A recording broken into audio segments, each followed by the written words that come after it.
Okay, hi. Okay, hi, I'm Daisy. I keep running out of food. It's really annoying. Happens every week. Not a good time though, usually on a Friday. So until Monday, I just experiment with my cuisine and eat weird shit like mashed potato, tomato, spaghetti soup. The soup, as you would imagine, fucking foul. I should start my set properly now. I love procrastination. I love it so much. If I had an essay on it, I wouldn't write it. I'm also losing my mind. I've started an initiative, not a public one, just a lonely one. I've started writing down my 2 a.m. thoughts on a big poster, and I thought I'd share a few of them with you today. Just to give you a little rundown of the sort of 2 a.m. vibes that I radiate. Alex, shut up. No, I'm joking, it's good, laugh. Just to give you a little rundown of sort of 2 a.m. vibes that I radiate. I'm going to read a couple of them to you so you can grasp my early morning mental range. Okay. If Nemo had to say feminism, he would pronounce it feminism. Equally, this could be a smash hit by the Muppets or a Caucasian feminist rapper. In contrast, me and my flatmates' Google history now includes the location of Rasputin's penis. Sorry, it does. Hence the note, we Google Rasputin's penis. Don't know if you can see that. Now that should say Google duh, but I strangely enjoy the fact it looks like I do this regularly. I can't tell you why this thought or Google search occurred. I don't know why it wasn't done on the incognito tab, but I can tell you that Russian mystic Rasputin, lover of the Russian Queen's penis, is located in Russia's first ever museum of sex and erotica, pickled in a jar, erect for eternity. I cannot tell you why. Now that you semi-understand the range of my 2 a.m. thought process, I'm going to run through some more of them with you. One note here describes a run I went on, not to anywhere, just on the spot. And my legs ached so much afterwards that I genuinely rated it at 2 a.m. as terrible, 0 stars, I'm never doing it again, it's clearly not good for you. Another 2 a.m. thought was about the best method of chopping up pepperami when putting it in pasta, because sometimes I like to relive D.V. Bronze by eating shitty childish food. And this method of pepperami chopping is... Now stay with me. I've written that theoretically, this will make the pepperami more tasteful, because when you eat the pasta, you will already taste pepperami. Can't fault that logic, people.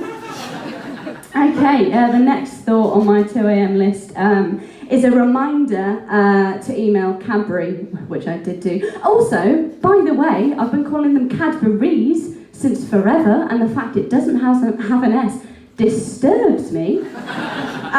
Anyway, so I had a reminder to email Cadbury a complaint along with the photo. Now, this all started off when I was distraught writing an essay the other day, and I was snacking on some freshly bought Cadbury's chocolate buttons to find out I picked out a pretty normal fucking sized button. Now, I tested this theory by placing the majority of the packet of buttons onto my child-sized hand, and my theory was right. Most of them were small and misshapen, and contrary to popular belief, in this situation, size is everything. So I felt cheated. So I photographed said buttons next to a ruler, next to the buttons bag, for more evidence, of course, to showcase the range in button shape and size. Is it the right way around? It is. Altogether, this showed that they were not all giant. And I emailed Cadbury's, and I'm still waiting a reply on that email.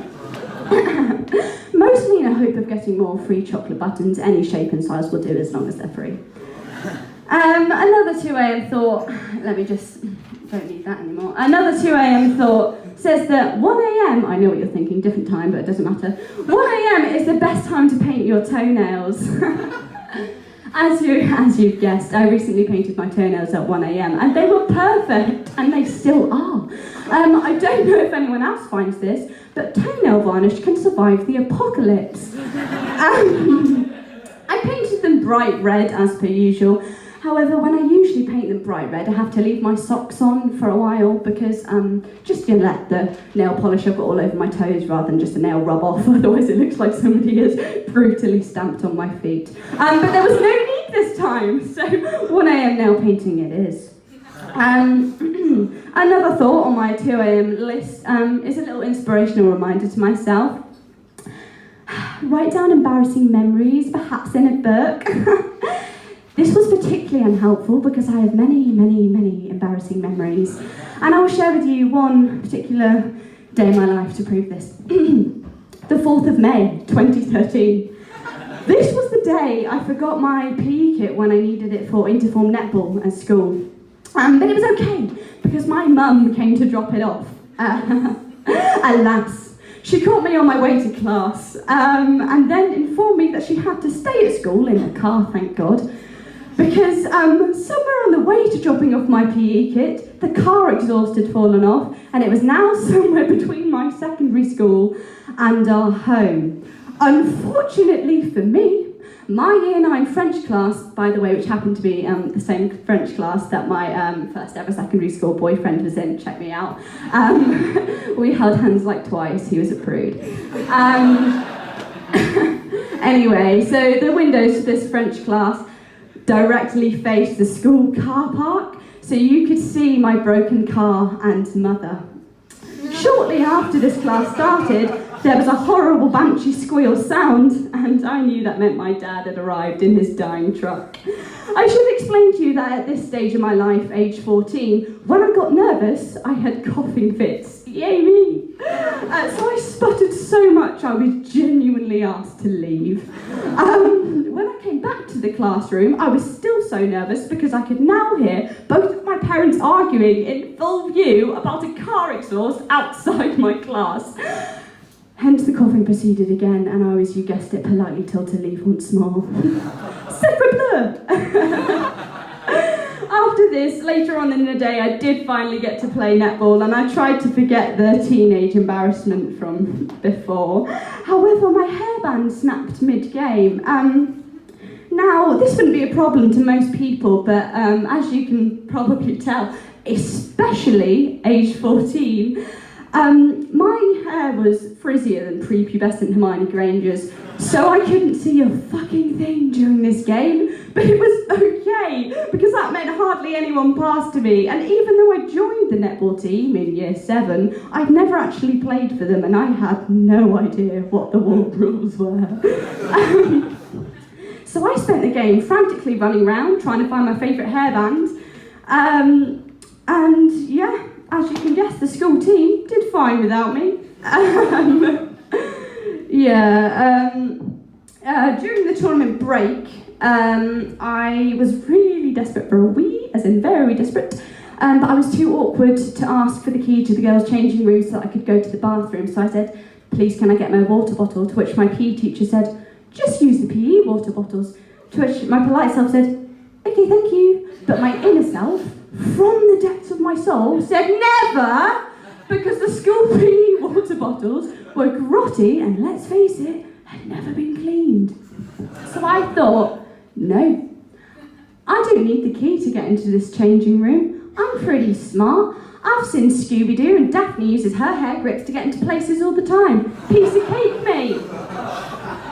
And all I can think now is, fuck off, Daphne, did you open shit with your hair grips? Load of bollocks. In case you were wondering, and in case you were unaware, what hair grips do when put into locks is get stuck. My friend, who's meant to be a lookout, shit's lookout, by the way, didn't tell me the teacher was approaching, and when they saw what I was doing, they went apeshit, yelling about, wasn't going to pay for a new door if the lock broke, to which I of course said, yeah, no, sorry. And then I tried to run away, but you want to know why I didn't run? Because I fucking couldn't. The hair grip was stuck in the door, so out of fear, I yanked it, my hand went like raw, it was bad time, and finally it freed itself and I sped shamefully away, still desperate for a piss, to finish a game I didn't understand. And you know what still hurts me to this day? Scooby-Doo failed me. Never let that one go. Okay. Anyway, I'm going to leave you on a final thought from my 2 a.m. mentalness.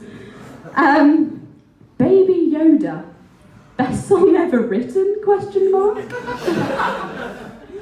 Hit it, Rach.